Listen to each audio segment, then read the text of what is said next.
Welcome back, everyone, to our final class in the series of Awakening the Basic Goodness of Human Relationships, bringing all of our conversations onto the path of warriorship. So let's begin by entering our green zone with a bow.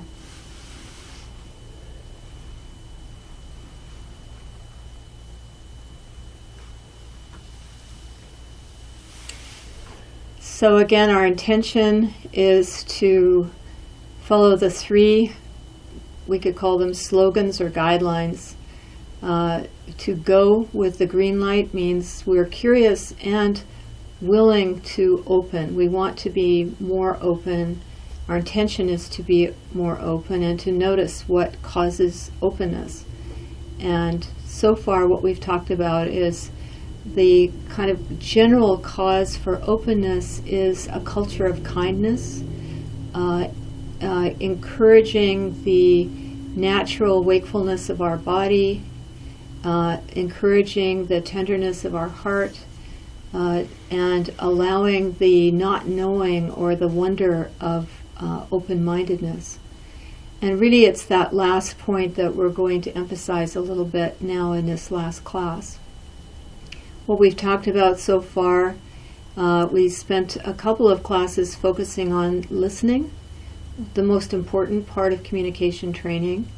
Listening from an embodied, spacious environment, listening with the tenderness and sensitivity of empathy, trusting the sadness of our heart, and in those cases also noticing the opposite, noticing how we shut down, how we become disembodied, how we become hard-hearted or closed-hearted or frozen, I think we used. And then we talked last time about within that environment, how do we communicate? What is the narrative that increases a sense of trust and mercifulness in a culture, in a relationship, in a family? And how do we recognize when our narrative is leading us more to being closed? We've also had the discussion, or we've touched on the image of the 4 seasons of a conversation or a relationship, that within the kind of environment of impermanence, we have a process of moving from the winter of aloneness into the joy of connecting, kind of the chit-chat of a conversation, and then deepening into the summer aspect of a more intimate connection. I've told a story in the past about, for instance, riding on a plane with a young man, and after the chit-chat stage, he started to tell me what it was like to be with his father when he was dying. So that kind of intimacy is the kind of peak of summer, and then a letting go, saying goodbye, closing the relationship or the conversation, and returning back to our aloneness. So looking at those stages of a conversation and of a relationship is really looking at the balance of making room for joy, making room for sadness, and allowing the full range of human experience to occur in this space that we're calling the green zone. Last time we talked about the narratives of when we experience joy and we try to grab onto it, and that being the mindless heart, that we try to ignore the truth of impermanence and just let our emotions go wild, our hunger, our need go wild, and how that can actually create the causes and conditions for the opposite. The question of how does love turn into hate?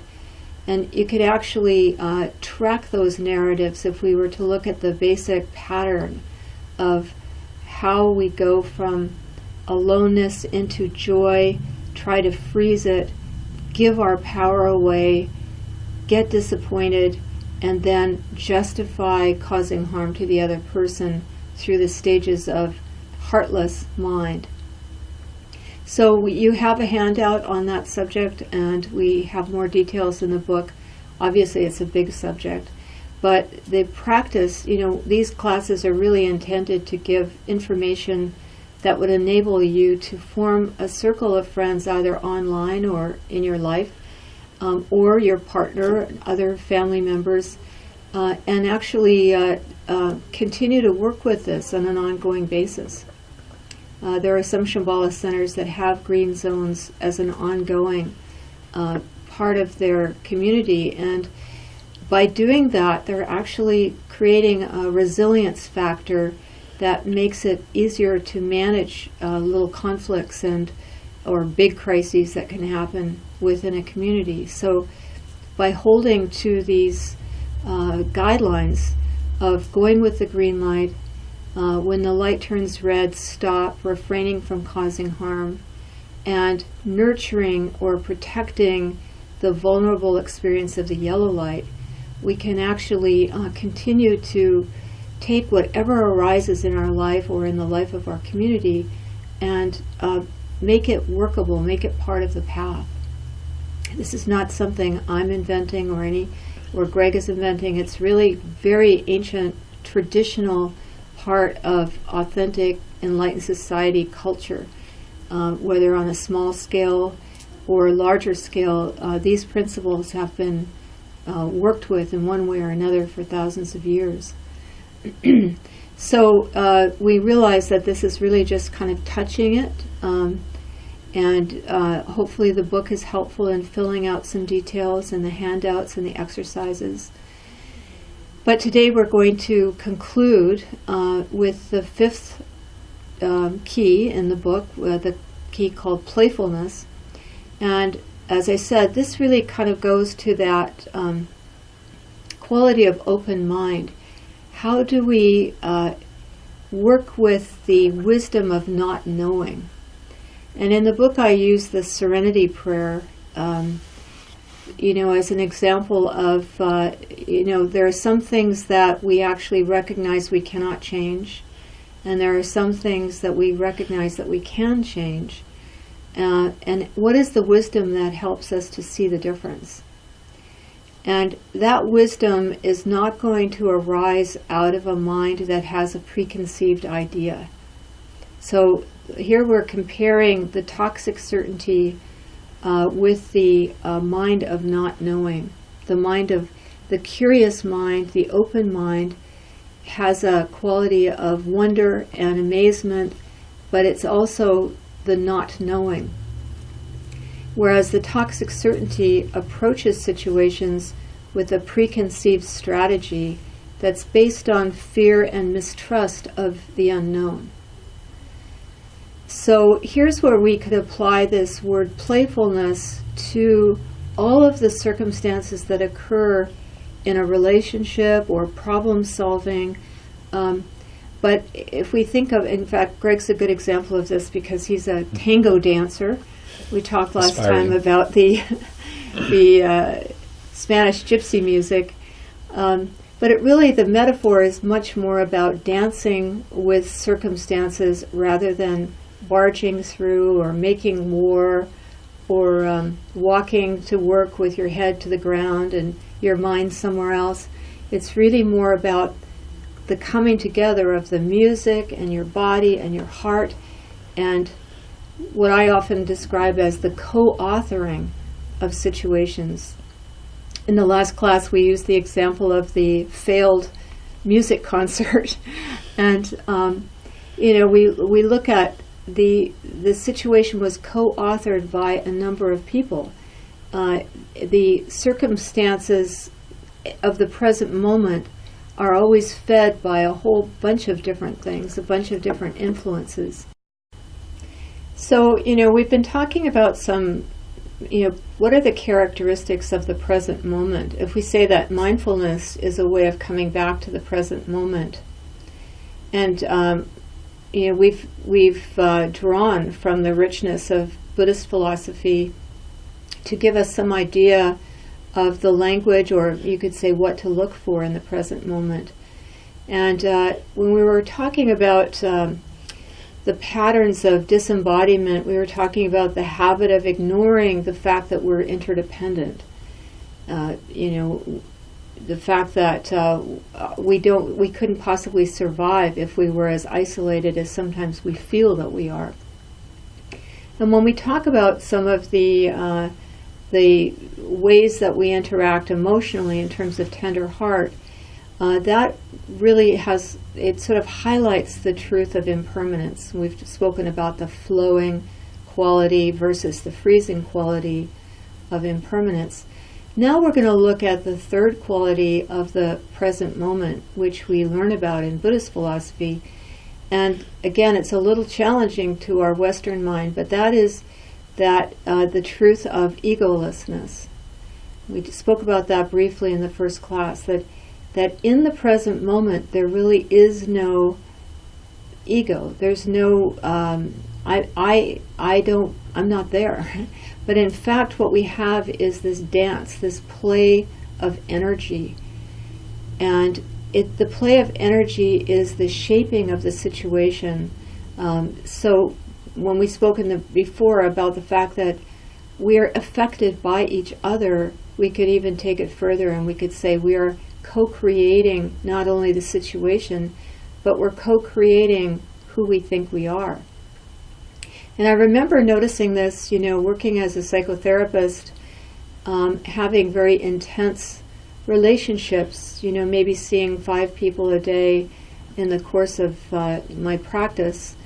And I noticed that in each conversation I would have, in each relationship, that I was different as well. That it was as though the person and myself created our own chemistry, like our own dance, our own, in some ways no two dancers are the same. You have the music, you have the choreography, but when you get people together, something magic happens. And within the social molecule, it's like you bring an element, that person brings an element, there's an environmental element, there's the magic of that time in life, and altogether something is arising that if we can recognize that, then that is really that's sort of like the music that we're listening to. So this view of playfulness, it's not necessarily about being flippant, but it's about recognizing this egolessness and yielding to the wisdom of the situation.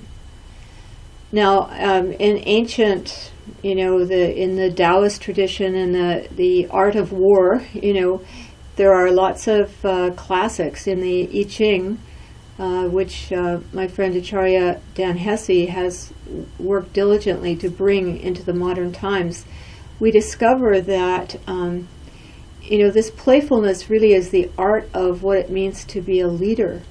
It's not without strategy, even though it can't have strategy, but it's our ability to tune in to what we call in Shambhala the dralas of the environment and of the energy of the moment.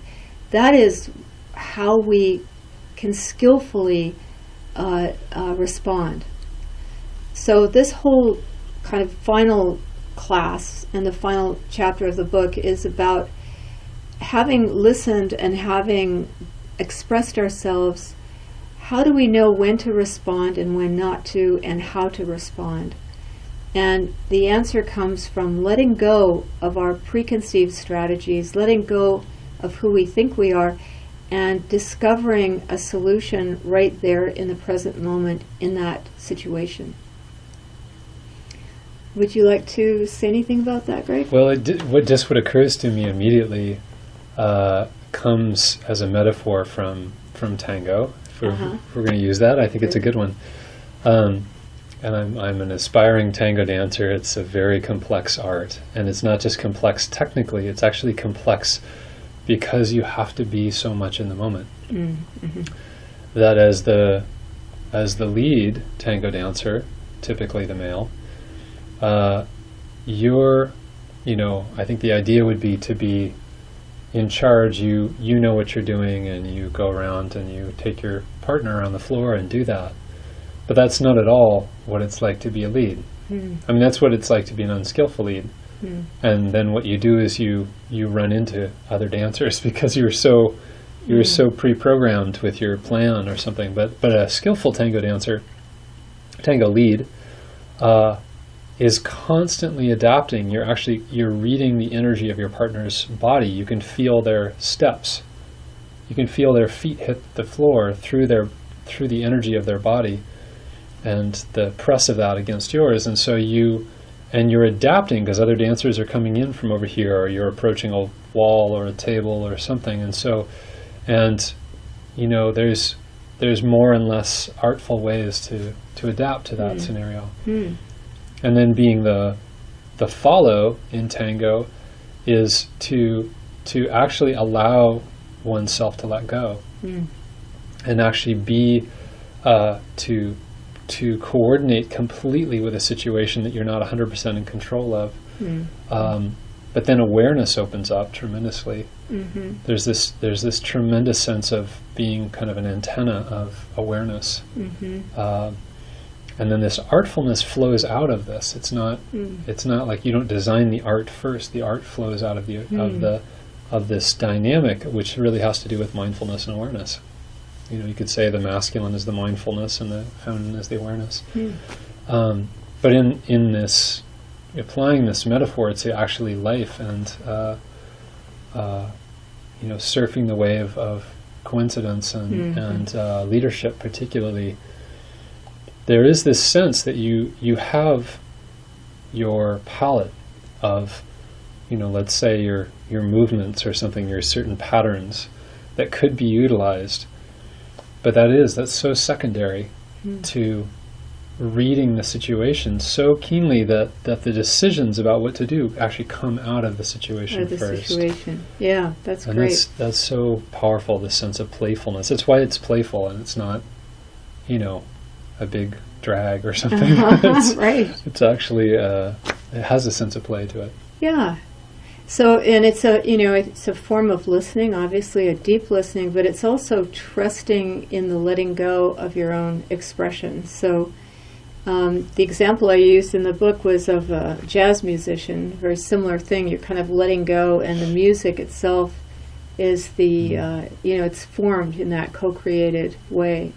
So this image of co-creation. And so, of course, what's implied in that is what the red light, what happens when we are afraid of that aspect, we block it. And the clue there is the yellow light is I'm afraid that I'm powerless. And the powerlessness leads to, it's afraid of the openness and the unconditionality of that situation. And so we become control freaks. It's the controlling pattern, and one way of controlling is through intense competition. Like we're competing with the situation and trying to get on top. Another way is through paranoia, always looking around our shoulder, or it's lack of trust. Lack of trust in the letting go. And so the scripts, we could talk about the narratives, a lot of it having to do with competitive view, envy. You could see, the envy of anyone who seems to have it together, and that feeling that we don't. And so therefore, just wanting to stay in control, fear of the unknown. So the positive is being willing to see the unknown as the source of wisdom, trusting the unknown, and the negative is like the fear of the unknown.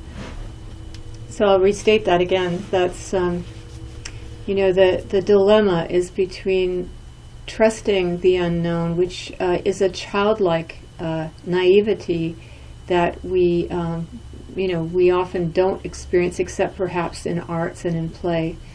But that developing a trust in the mind of not knowing versus the deeply rooted habit of trying to predict and control, the toxic certainty of going into situations with a predetermined plan so that we don't get surprised. We don't want to be taken by surprise.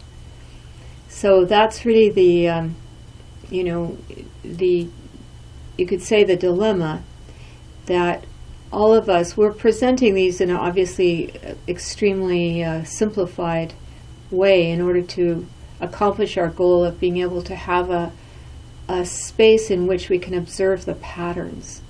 But in reality, we know that these are, we're ambushed by these patterns all the time. And so therefore, it's really important to emphasize that while we talk about mindfulness as the main practice here, it's probably more true to say that this is really all about compassion. The mindfulness is certainly an important role in training ourselves to pay attention and to stay with the question and the curiosity. But the tone of bringing these practices to our path is all about compassion. The more we understand how hard it is to do these simple things, the more we realize just how deeply rooted the reflex of fear is in not only our psyche but also in the culture. That we have grown up in a culture that has so reinforced this lack of trust that reversing it and returning back to that childlike openness feels almost unnatural. So, that we really have to talk about the, working on these causes and conditions for opening being about the culture of kindness, compassion, but not losing the intelligence of the insight that catches it. And right now, we could talk about the insight as simply being remembering our intention. Our intention that when we see that familiar pattern coming up, we go, stop. I'm not going to play that one out this time. I'm going to be kind to myself. I'm going to create some space. When the light is red, stop. When the light is red, stop. And most importantly now, to look at how do we protect the vulnerable space of the yellow light. So we haven't, we've been referring to that all along, and this being our last class, let's just pause and take a moment and take a look at that protection. We use the word barrier. I find that we have to, as you notice with the book, I had to invent language, heartless mind, mindless heart, and lots of other terms, just to try to narrow down some of the ways of looking at this that are kind of uniquely from the traditions of very profound spirituality. These are like non-dual views, and we are so into dualistic reference points. So it is a bit challenging. And so, for instance, I've chosen to use one word to mean a barrier and another word to mean a boundary, and to try to keep those distinct. So the barrier is the defense mechanism that triggers that is the red light. The barrier goes up. We feel that we're isolated. But how do we protect the vulnerable space? It's with a boundary. And the boundary would be like the healthy protection circle, shall we call it. In a retreat, the whole definition of a retreat, at least in the Tibetan Buddhist tradition, is it's defined as boundary. It's putting a boundary between yourself and the things that will be causing you distraction.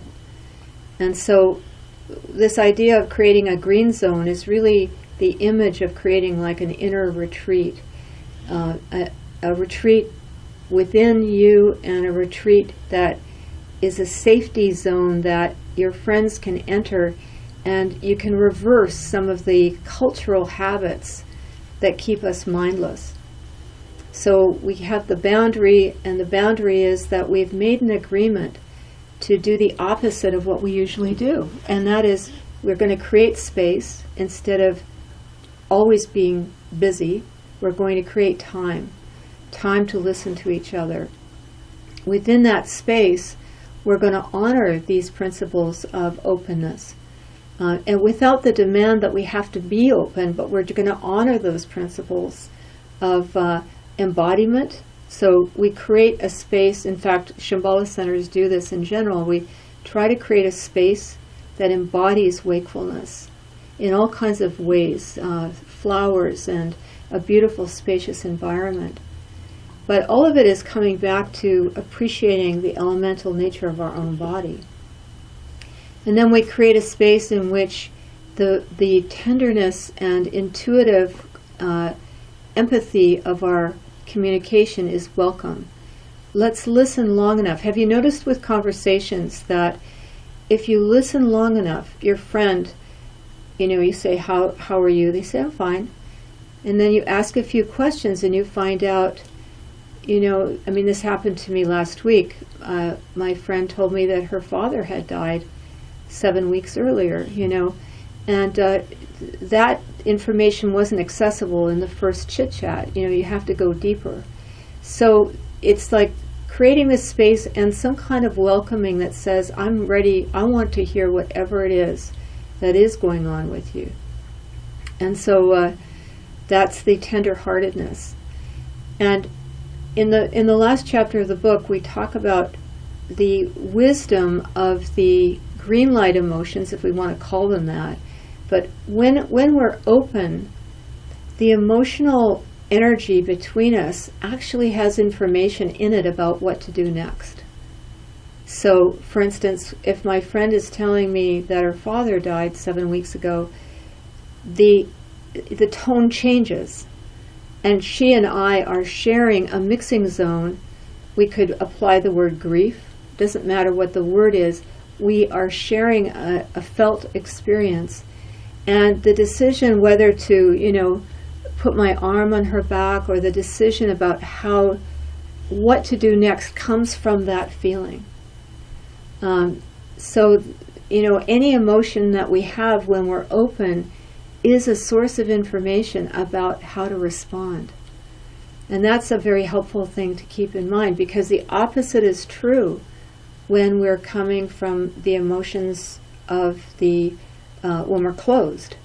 If we act on an emotion when we're closed, for instance, if we retaliate against poor Henry, what was it, the bucket? There's a hole in the bucket.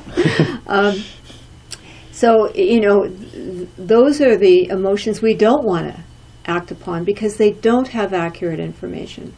What they have is information about our narrative, but it's not about what's going on with the other person. So there's a really big difference between all of the information that comes to us when we're open and the information that's going through our mind when we're closed. It's like nonfiction and fiction.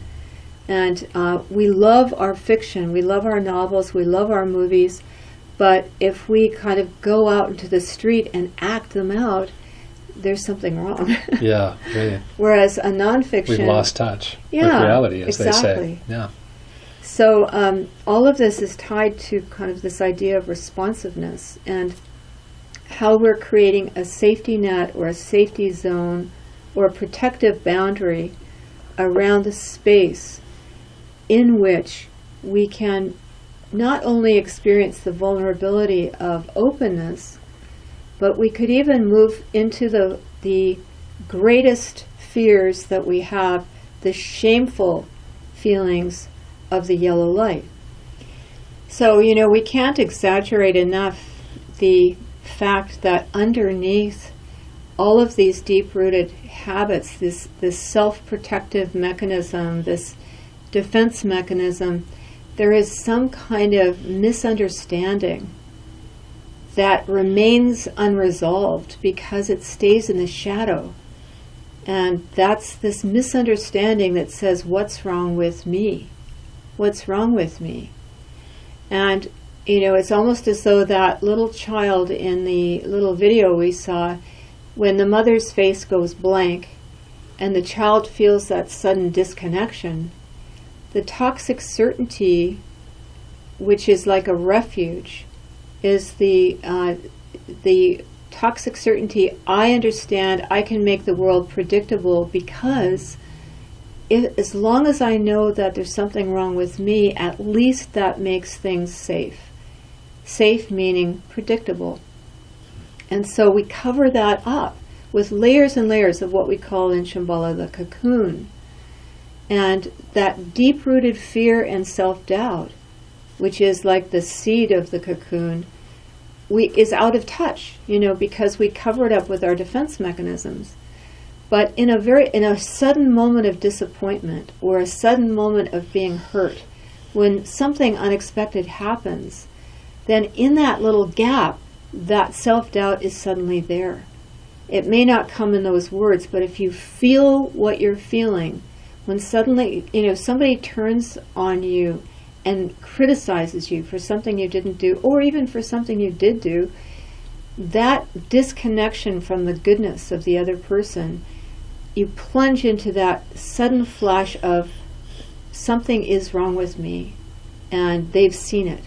And maybe a moment later we cover it up.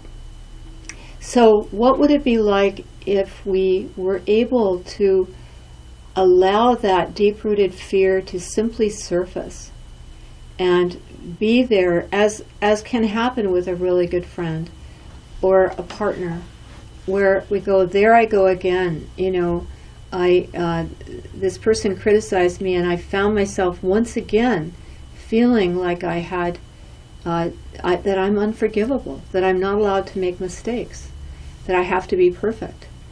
And once we see that connection, we can laugh at it, we can give it some room, we can feel compassion for it.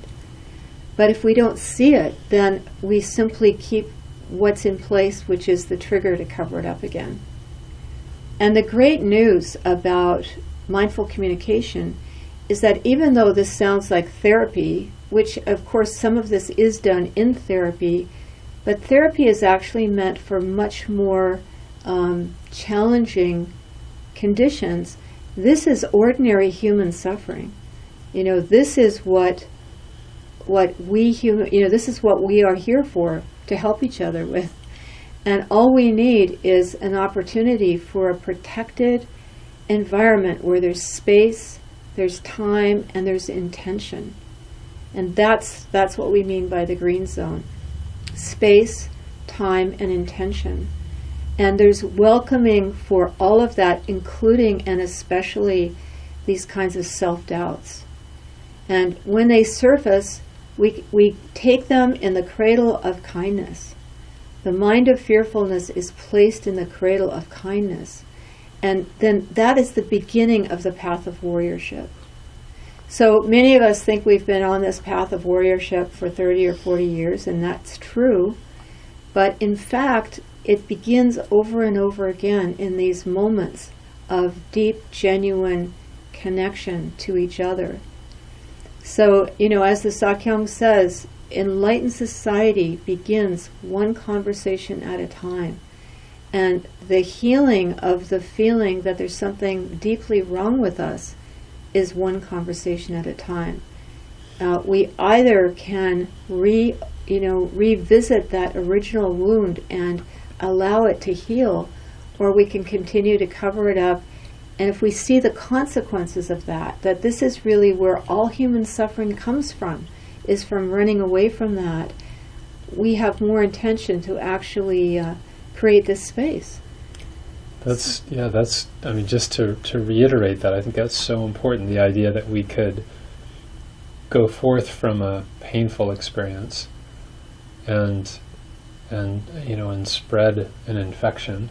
Mm-hmm. We encounter someone in the red light and who's, blaming us or putting us down or shutting us out, or all these variety of red lights that we're starting to become familiar with. We could then take that and spread that infection, or we actually we could be sort of the first responders in some sort of way to kind of quell this outbreak each time it comes up, so that it doesn't become an epidemic. Right. I think that's just like the idea that it's an environmental problem, so to speak, and you deal with the toxicity locally instead of letting it get out of control. Yeah.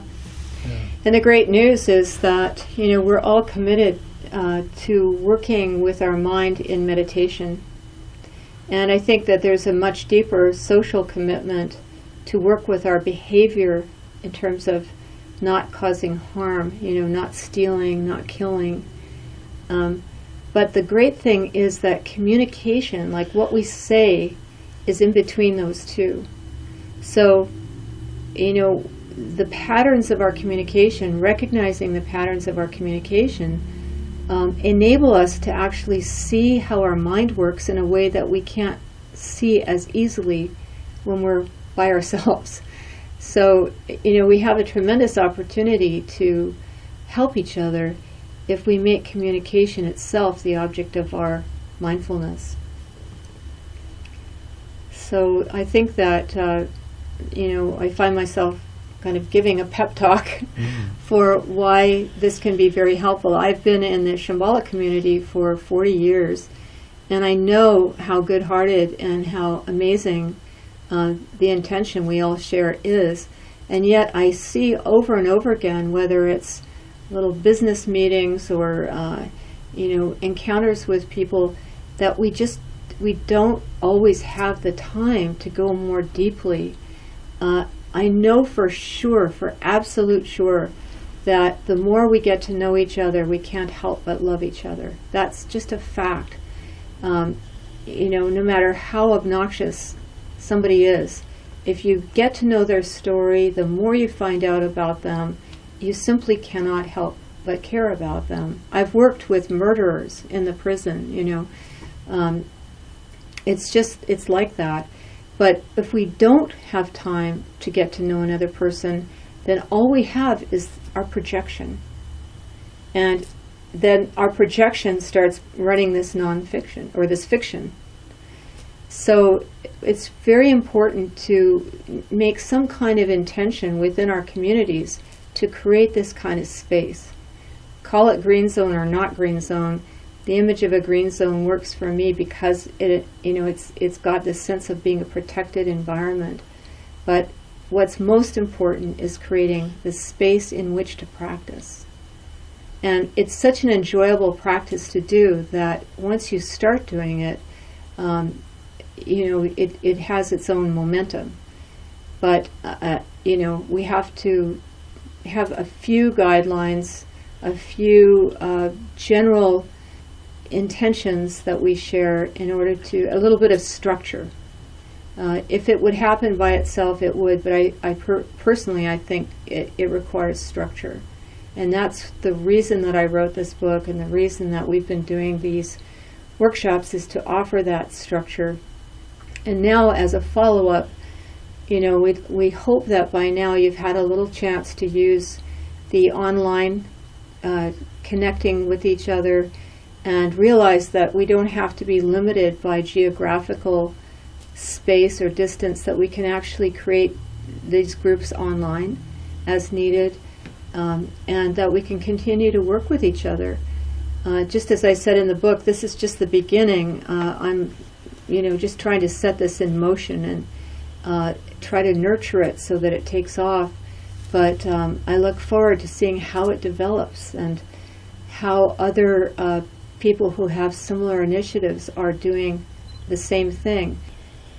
So I just want to close by saying that once again, as Greg said, this image of being a first responder, we're living in a world where things are happening. We have unpredictable crises, especially with the weather, floods and landslides and earthquakes. Things happen. And the difference between a community that is able to come together and work through these crises versus a community that splits apart and starts to fight over personal territory has to do with how connected we are.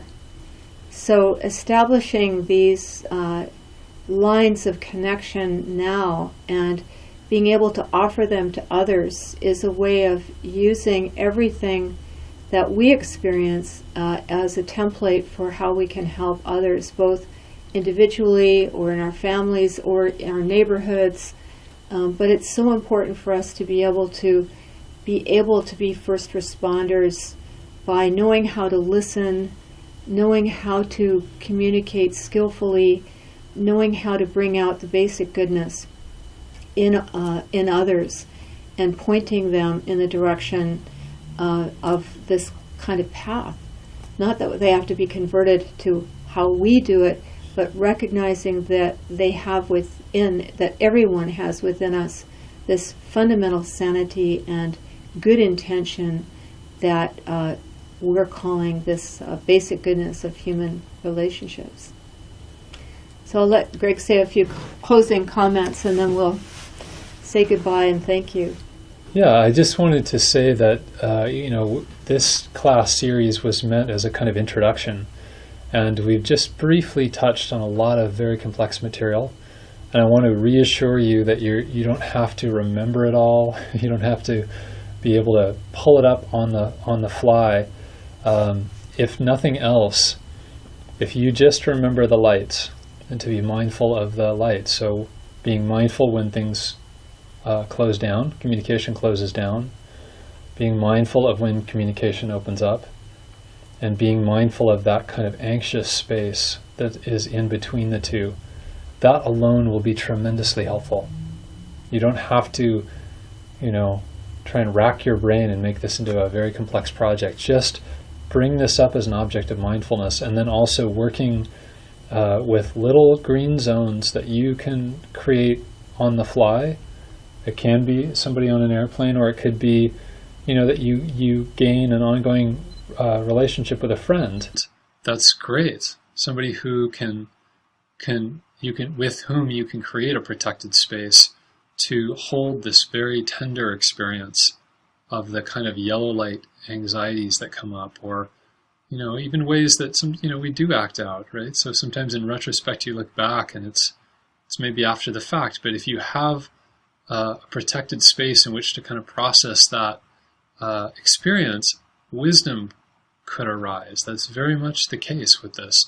It's not like you did it wrong and then that's it. It's that we do get caught in confusion. That does happen. So we don't have to beat ourselves up around that either. The point is actually the opposite, to uncover the material that's threaded through our life experience that might be quite complex, and to have a supported space to do that. So obviously we can't get into all the details in we have 5 different retreats that we cover this different aspects of this material in great detail. But it's been a pleasure to have you join us in this way, and hope that you carry this forward into your life, in your communities. So well, thank you, Greg. Thank you, Susan. It's really been good to work on this together, and so hope to see you all one way or the other one of these days. And thanks again. Let's close with a bow.